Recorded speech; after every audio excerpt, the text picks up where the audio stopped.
मुंबई गोवा महामार्गाचं काम गेल्या 17 वर्षांपासून रखडलंय आणि असं असताना प्रशासनानं खारपाडा इथे टोल वसुली सुरू केली आहे। नागोठणे कोलाड इथल्या उड्डाणपूलचं काम रखडलंय, तिकडे सुकळी खिंड माणगाव इंदापूर बायपास आणि सर्व्हिस रोडचं काम देखील अर्धवट आहे। रस्त्याचं साधं लोकार्पण झालं नाही अशी स्थिती असताना टोल वसुली मात्र तत्परतेने सुरू आहे। या प्रकारामुळे स्थानिकांनी तीव्र संताप व्यक्त केलेला आहे।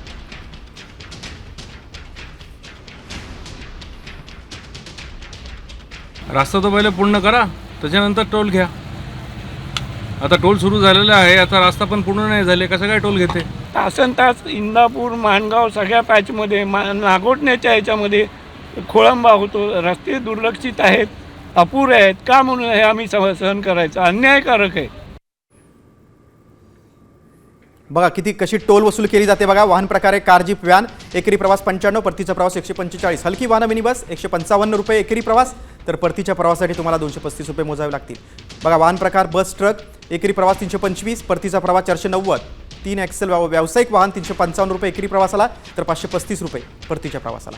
बहु एक्सेल वाहन एकेरी प्रवास 510 रुपये, परतीचा प्रवास 765, 7 किंवा अधिक एक्सेल असलेलं वाहन 610 रुपये एकेरी प्रवासासाठी, तर 915 रुपये परतीच्या प्रवासासाठी तुम्हाला टोल द्यावा लागणार आहे। त्यामुळे वाहनधारकांनी संताप व्यक्त केला।